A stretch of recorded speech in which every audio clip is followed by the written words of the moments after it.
En el año 2008 quiebra una banca de inversión que se llama Lehman Brothers en Estados Unidos. Esa banca de inversión quiebra porque había jugado con juegos especulativos con algo que se llamaban las hipotecas subprime. Las hipotecas subprime fueron producto de la desregulación financiera que llevó adelante el gobierno de Bush.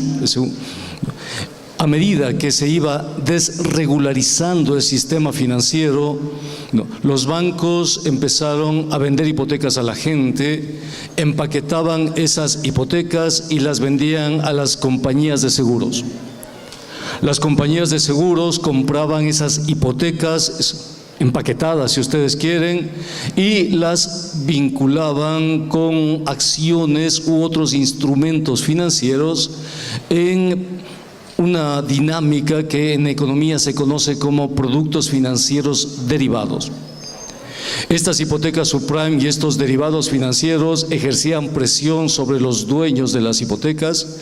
Los dueños de las hipotecas empezaban a sentir esa presión con incrementos cada mes del precio de sus hipotecas y no sabían por qué sus hipotecas valían tanto.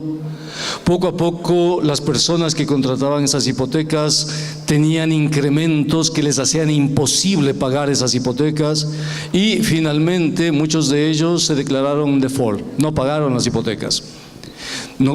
A medida que no iban pagando esas hipotecas subprime, el sistema financiero especulativo iba acumulando pérdidas que las iba trasladando a los seguros, pero llegó un momento en que el sistema colapsó. Cuando el sistema colapsó, los bancos, las sociedades financieras, las compañías de seguros golpearon la puerta del Tesoro norteamericano. Y es curioso porque el Congreso norteamericano en el año 2008 había negado un programa de alimentación dentro del Medicaid de alrededor de $6.000 millones, aduciendo que no habían los recursos suficientes para atender ese programa de ayuda alimentaria.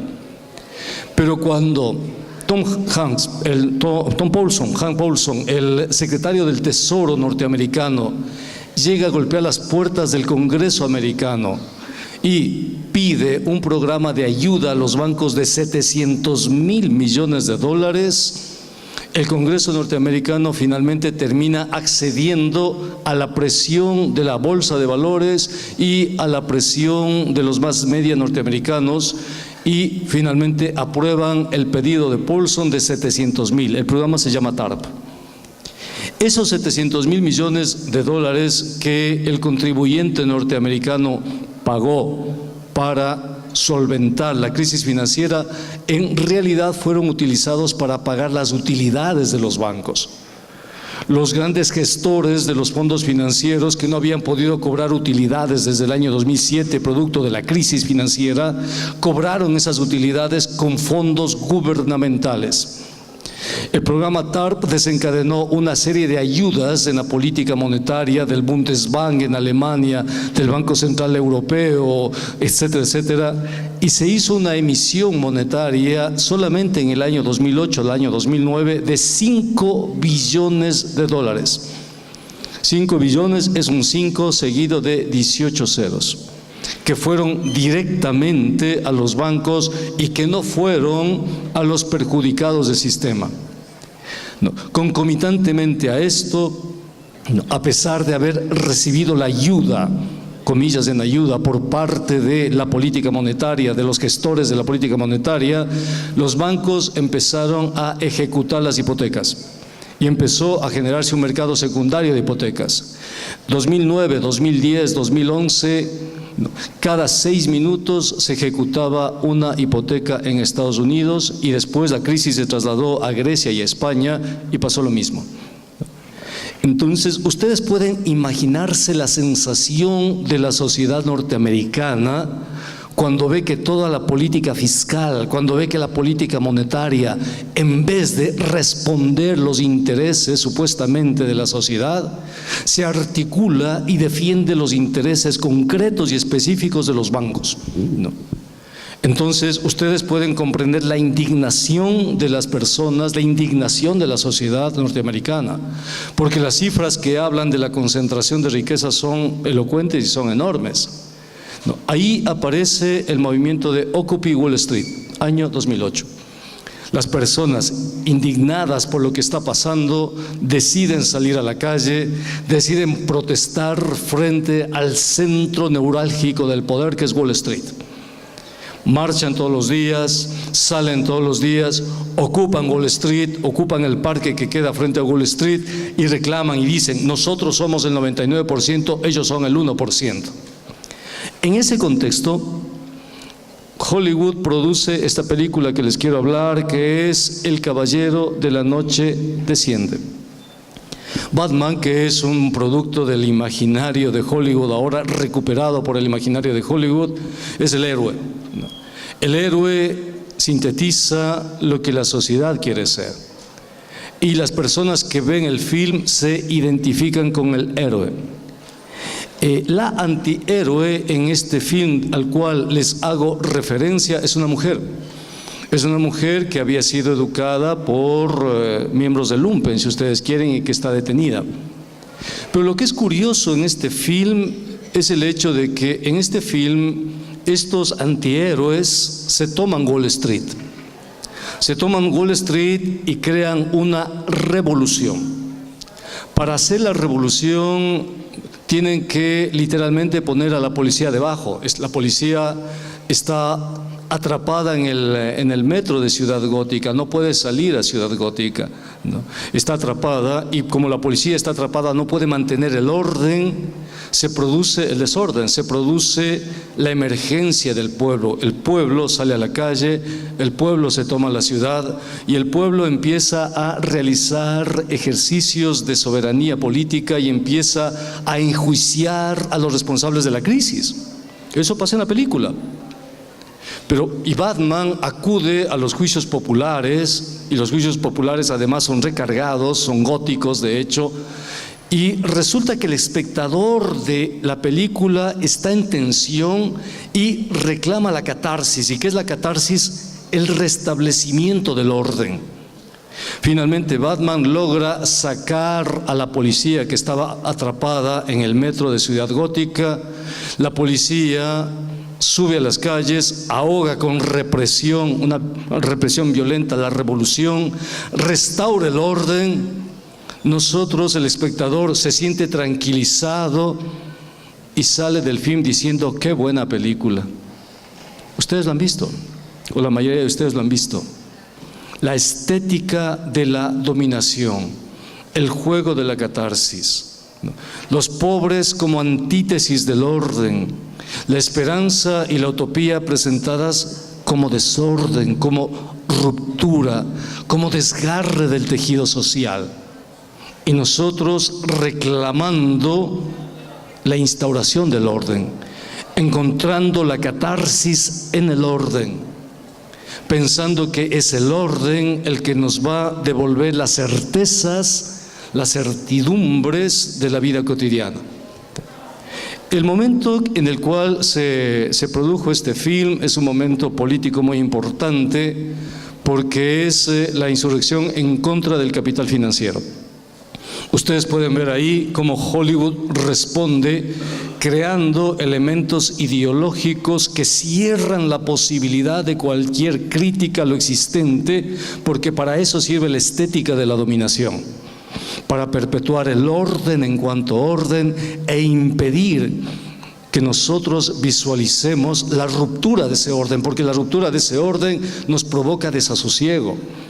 La ruptura de ese orden nos provoca miedo. Tenemos miedo a la esperanza, tenemos miedo a la utopía. El segundo elemento tiene que ver con la epistemología. En el año 2001 se producen en Europa una serie de reformas universitarias que se codifican con el nombre de reformas de Bolonia. Estas reformas de Bolonia instauran al interior de la educación superior un concepto neoliberal totalmente mercantil, que es el concepto de competencias. Con el concepto de competencias, las reformas de Bolonia proponen una rearticulación del sistema universitario. En esa rearticulación del sistema universitario, las universidades deben cumplir requisitos de competencia. Las carreras y los estudiantes tienen que estar ahora en función del orden, tienen que estar ahora en función de lo que demanda el mercado. Si antes la creación de una carrera ameritaba un ejercicio epistemológico de reflexión sobre la realidad, hoy la creación de una carrera demanda un ejercicio que implica un estudio de mercado. No se aprueba una nueva carrera si esa carrera no tiene el mercado correspondiente. No. Las reformas de Bolonia instauran los procesos que son típicos en las ciencias naturales como criterios estándar para todo el sistema universitario. Las reformas de Bolonia cierran la posibilidad de que los universos críticos que se habían sobre todo desplegado en las facultades y en las universidades adscritas o que tienen relación a las ciencias sociales puedan desplegarse como ciencias sociales críticas. Las reformas de Bolonia exigen a las universidades ahora que los profesores de las universidades tengan un mínimo de papers en revistas indexadas, los estudiantes cumplan con determinados parámetros bajo los criterios de competencia, y las universidades tienen que acreditarse ahora, tienen que acreditarse cumpliendo esos parámetros. Al mismo tiempo que se dan las reformas de Bolonia, empieza a emerger una noción cuantitativa para el conocimiento humano y emergen los rankings de universidades. Antes de las reformas de Bolonia nosotros no tenemos el ranking de universidades. Después de las reformas de Bolonia empiezan a rankearse las universidades con criterios cuantitativos que no corresponden a la creación de pensamiento, porque el pensamiento humano no es rankeable, sino a esos criterios de Bolonia, es decir, las revistas indexadas, los premios Nobel, etcétera, ¿no? Y obviamente las universidades del sur no aparecen en el ranking del pensamiento de las universidades. Esto ha significado que poco a poco el pensamiento crítico, el pensamiento que deconstruye la realidad, el pensamiento que establece una distancia con su entorno para, sobre esa distancia que es heurística y epistemológica, generar la crítica, empiece a desaparecer. Cada vez tenemos más revistas indexadas y menos pensamiento. Cada vez tenemos universidades que se alejan de la posibilidad de ejercer la crítica para cumplir con los requisitos administrativos de Bolonia.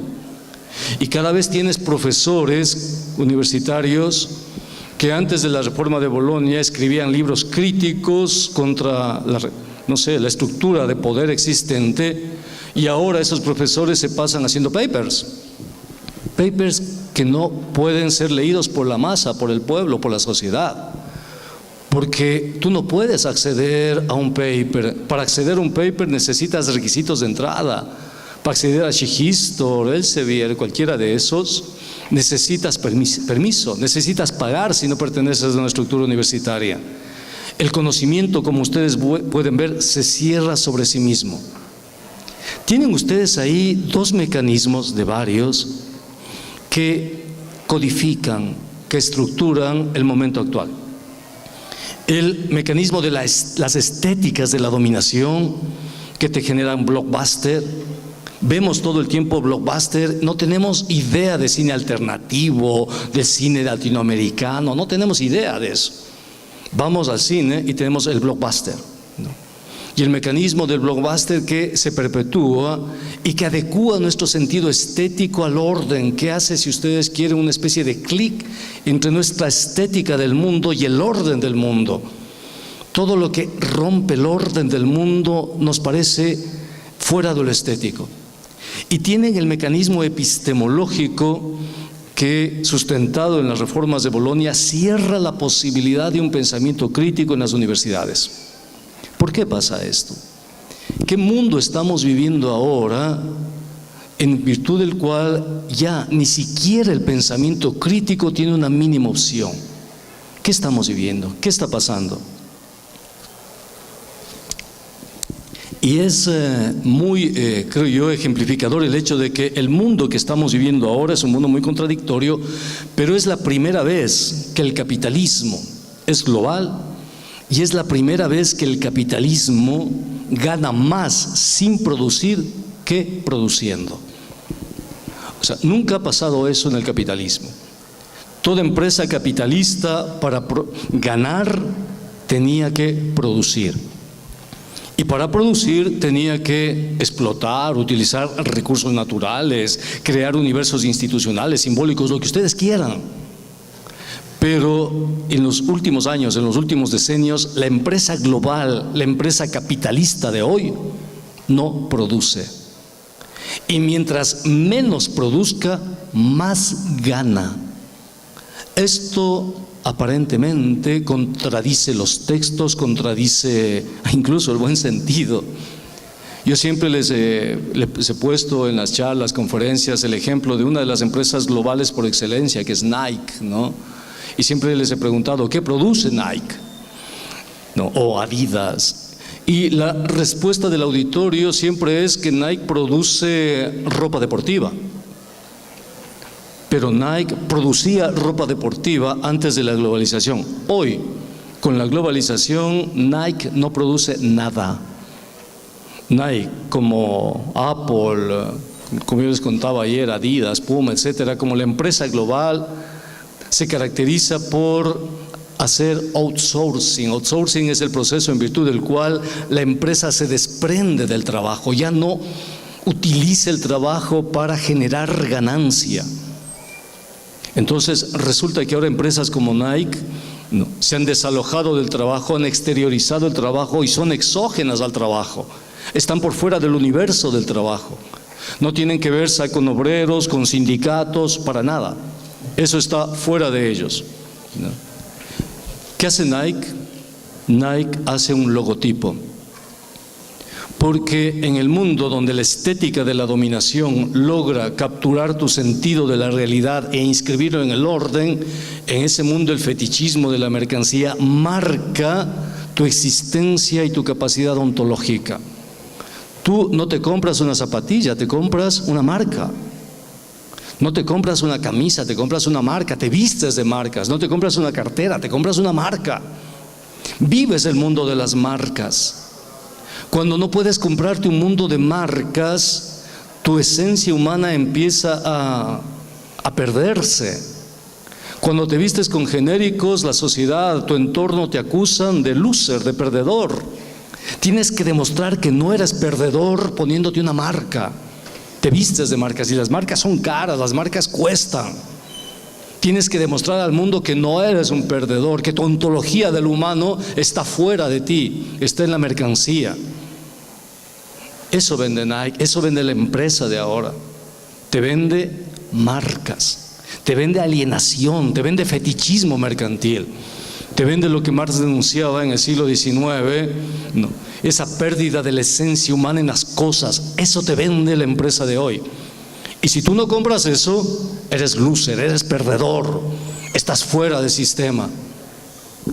Entonces la empresa Nike multiplica sus ingresos, igual que todas las grandes empresas, multiplican a medida que van externalizando sus procesos productivos.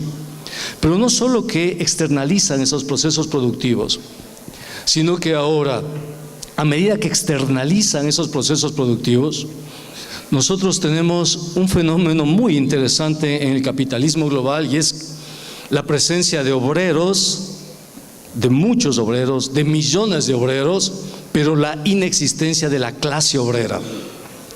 Es paradójico, hay obreros pero no hay clase obrera. Tenemos millones de obreros. Foxconn, la empresa que produce todos los artilugios informáticos de ahora, ¿no? Que producen computadoras, todas las grandes empresas de computación producen en Foxconn, ¿no? Apple produce en Foxconn, ¿no? Hewlett Packard produce en Foxconn, Dell produce en Foxconn, todos, absolutamente todos. Foxconn tiene 1 millón de trabajadores, pero no tiene clase obrera. ¿Por qué? Porque la clase obrera implica comprenderse, asumirse en un proceso productivo y reclamar al interior de ese proceso productivo, crear un sindicato, tener conciencia de clase. Los trabajadores de Oxfam, para reclamar las durísimas condiciones laborales en las que trabajaban, tenían que suicidarse. Una trabajadora a la cual se le dañó un iPad, no porque hizo mal el proceso, tuvo tanto acoso laboral por haber dañado un iPad, ellos que producen millones de iPad, que esa trabajadora terminó suicidándose. Para trabajar en Foxconn tienes que firmar un compromiso de no suicidarte. Foxconn tiene 1 millón de trabajadores, es decir, Armenia multiplicado por 4 veces esta ciudad. Eso tiene Foxconn. En las instalaciones fabriles de Foxconn, los edificios están rodeados de redes, por si acaso a algún trabajador se le ocurra lanzarse del último piso y caiga en la red. Son trabajadores, pero no es clase obrera. Perdimos la clase obrera. Esto también señala el hecho de tener un capital financiero que puede generar tasas de ganancia inverosímiles en cuestión de minutos. Nosotros los economistas tenemos un término, se llaman transacciones de alta frecuencia. En estas transacciones de alta frecuencia, las transacciones ya no son hechas por seres humanos, son hechas por robots, porque cada transacción se hace en un intervalo entre 5 y 10 nanosegundos. Son robots que utilizan la información de los mercados globales, ¿no?, y van haciendo transacciones y ganando. Y al fin del día tú ves cuánto has ganado o cuánto has perdido en estas transacciones. Son algoritmos, ¿no? Tenemos algo que es una locura, se llama los mecanismos over the counter, sobre el mostrador, donde se transan todos los productos derivados. En estos mecanismos over the counter, la cantidad de transacciones y la cantidad de dinero que se mueve es de locura, es de esquizofrenia, ¿no? Colombia tiene un Producto Interno Bruto de 400.000 millones de dólares, es una economía media en América Latina. México tiene 1 billón, es la economía más grande. Estados Unidos tiene 17 trillones como economía. 17 trillones es una cantidad monstruo. Si sumamos Estados Unidos, la Unión Europea, China y Japón, el PIB de esos países nos da 50 trillones, es la riqueza de esos países. Los mercados financieros sobre el mostrador, OTCs, transan 600 trillones de dólares en un año. O sea, 12 veces el Producto Interno Bruto de las 5 economías más grandes del mundo. Ese es el capitalismo de hoy. Entonces, la estética de la dominación y la epistemología de la dominación están hechas para que no comprendamos la realidad de la dominación. La desarticulación de la clase obrera, la desarticulación y la pérdida de sentido de la democracia como mecanismo legitimante del poder. Escribí un libro sobre la democracia y me sorprendió cómo la democracia era utilizada para aplicar políticas de ajuste. Por eso llamé a mi libro La democracia disciplinaria. Está en internet, ¿no? Vean ustedes. Pero a esa estética de la dominación y a esa epistemología de la dominación tenemos que oponerle una estética de la liberación, una epistemología de la emancipación.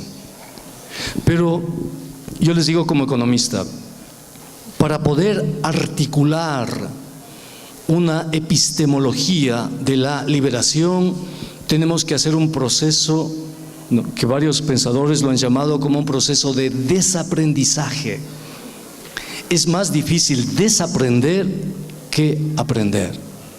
Para poder recrear los nuevos universos que permitan la construcción de otro mundo posible, necesitamos desaprender esos mecanismos epistemológicos que perpetúan el orden existente.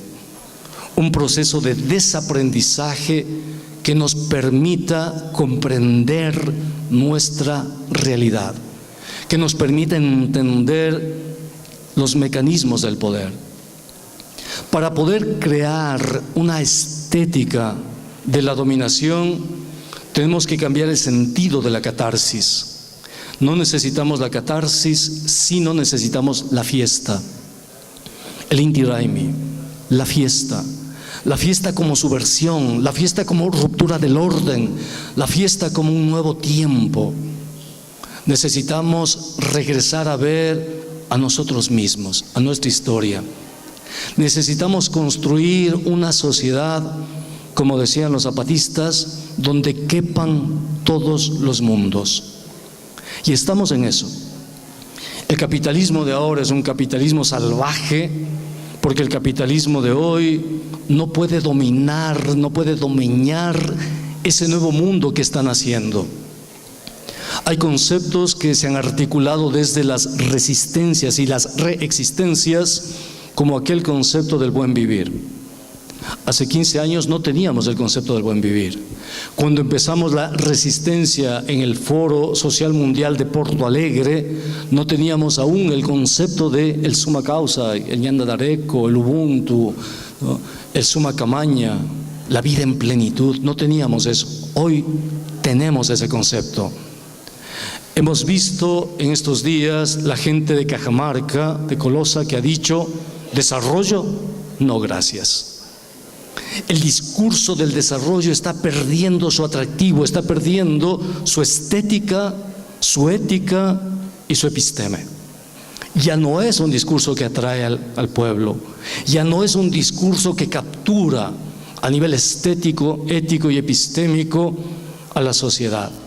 La sociedad empieza ya a crear nuevos referentes de vida, de futuro. Y uno de esos referentes potentes que empieza poco a poco a tener cabida es el buen vivir. Una vida que empiece a romper con el fetichismo mercantil. El buen vivir como una apuesta que implique desaprender para volver a aprender. No. Y volver a aprender encontrándonos a nosotros mismos, encontrando nuestra historia, encontrando nuestra memoria, reconstruyendo nuestra memoria, encontrándonos como sociedad. Es curioso, pero este momento vivimos procesos que el capitalismo no puede dominar y que son potentes. Uno de ellos, los economistas los llamamos los procesos de costo marginal cero. Y ahí está la disputa. ¿Qué son esos procesos de costo marginal cero? Son los bienes gratuitos, los bienes que no están en la naturaleza, sino que nacen de la inteligencia humana. Por ejemplo, pienso en Wikipedia. ¿Cuánto nos cuesta acceder a una consulta en Wikipedia? Cero. El costo marginal de Wikipedia es cero, es decir, es un bien gratuito. Y como Wikipedia están emergiendo bienes gratuitos, están emergiendo lo que se llaman las monedas alternativas, en pequeños circuitos, en pequeñas localidades, ¿no? Costo marginal cero de la moneda, donde la moneda es manejada por su propia sociedad. No es manejada por ningún banco central, no es manejada por ningún banco privado, sino por la gente que utiliza la moneda para resolver sus propias necesidades. Está el banco, los ejemplos de monedas alternativas en Brasil, por ejemplo. Tenemos eso. Por eso, vean ustedes, la forma de evitar los bienes gratuitos es el derecho. Son los tratados de libre comercio. En los tratados de libre comercio está el capítulo de la propiedad intelectual. El capitalismo ahora no sabe cómo controlar la inteligencia humana, no sabe cómo controlar esa proliferación de múltiples inteligencias que están creando todo el tiempo, a cada instante, a cada momento, bienes para beneficio de la humanidad, para beneficio de todos. Ese es el drama del capitalismo, ese es el drama de la modernidad. Por eso necesitamos crear los nuevos marcos teóricos que permitan comprender esa transición. Hoy la izquierda tiene que reinventarse. La izquierda de hoy tiene que ser una izquierda ecológica. La izquierda de hoy tiene que ser una izquierda que reconozca las identidades, las acepte, las defienda y las proteja. No es justo, y yo les digo porque conozco muchos compañeros y camaradas de izquierda que cuando ven a una persona gay se escandalizan. No. Recuerden ustedes el aforismo de Lenin, el revolucionario ruso, que decía que comunismo es soviets más electrificación. No, eso es fetichismo. Es la sociedad la que tiene que liberarse, es la sociedad la que tiene que emanciparse.